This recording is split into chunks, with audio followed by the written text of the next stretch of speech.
room by changing your dining room seat covers. And this is our typical dining room chair that we have here. I'm turning it over to show you, in case you don't already know, that there's 4 screws generally that hold on the what we call the slip seat. And I just used the electric drill to pull them out. And of course you can use that or a screwdriver. Generally the heads are Phillips, straight, or even a square head on the screw. So just determine which one it is for you.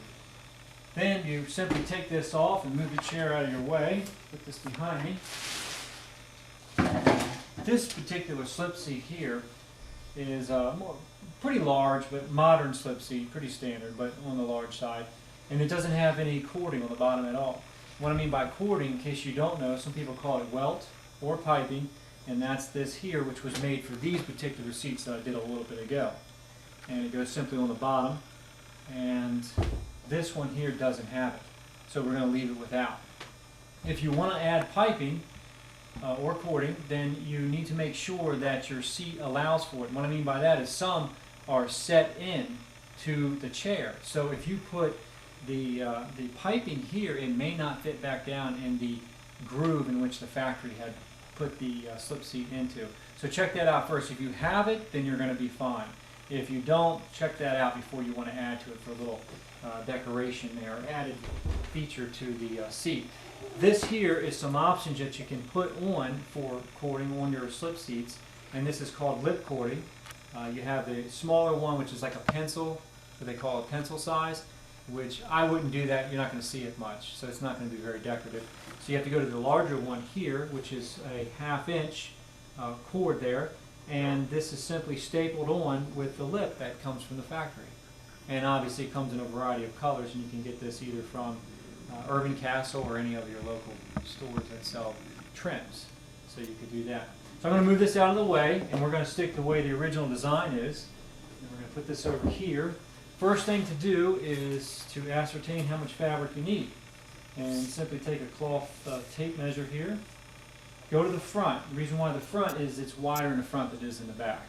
So when you get that measurement, you're going to be fine for the back. I have written it down in advance. It's 26 inches, left to right, and then from front or back to front is going to be 25 inches, which I wrote down. Make sure you don't cut it that size by making a mistake. Add 5 inches to the total. So that would be 2.5 on the left, 2.5 on the right. So now my measurements have gone from 26 inches to 25 inches to what I'm actually going to cut is 31 inches and 30 inches of fabric.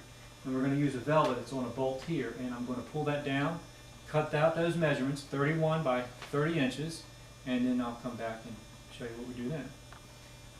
So now that we have the fabric rolled out, I measured down to the 30 inches, and now we're going to cut this here. But I also measured the width left to right on the chair, and that's what we needed to be 31 inches. However, I don't want to go down this bolt again just to get another one. It's going to take too much fabric.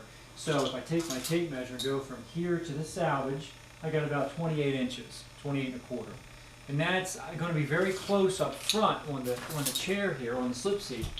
But that's okay, because in the back, like I said, it narrows. So I'm going to have more than enough in the back. So the front's going to be a little bit close for me to get this thing to go on, but I think I can do it with 28 inches. It's much better than wasting fabric. So we're going to simply cut this down here like that. And I mentioned that this is a velvet because in case you don't know, velvets have a nap or a pile. And this is a synthetic one, which is very nice actually because it doesn't show many shadows when you're doing a cording or a piping like we mentioned earlier, where the cotton ones and such do.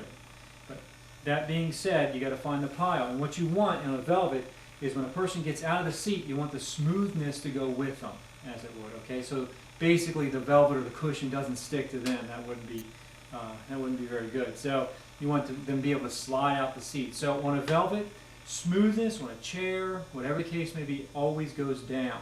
So if it was the outside back of a chair, it would go down, the smoothness would, never up. So now with this, we're going to mark the up. I take a piece of chalk and do that, okay? So now you fold the fabric over and simply cut this here like that, and now I'm going to use 1 for one slip seat, and obviously the other for this one here. And what I have here is called Decor or batting. It's a 1/4 inch thick, and this gives it a little bit more fullness to the piece that you're using. So I'm going to put this on. I just want to put this in the picture for you to see when you get your batting or what have you. You don't have to do it, but it does give a bit of a crown. And like I said, some more fullness to the slip seat itself.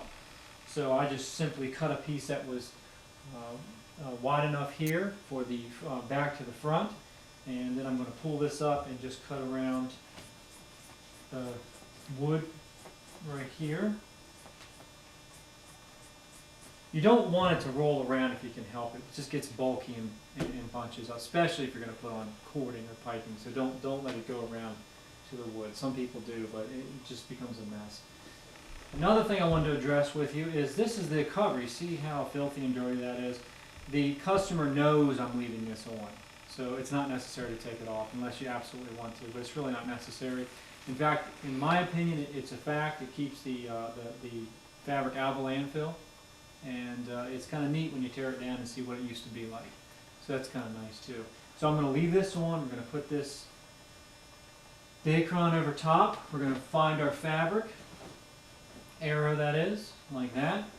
And like I mentioned before, this velvet, we want to slide out of the seat, and it's going the right direction. So now I'm going to fold it in half, and make a notch here, like that, so you know exactly where your half mark is. And do it on the other side as well. This is going to help you when you do your front to back lineup. Now, if you have a pattern, it's important. This obviously doesn't have a pattern. You do want to go on the back side of the slip seat and find its halfway mark. And just put a pencil mark there in the front and in the back.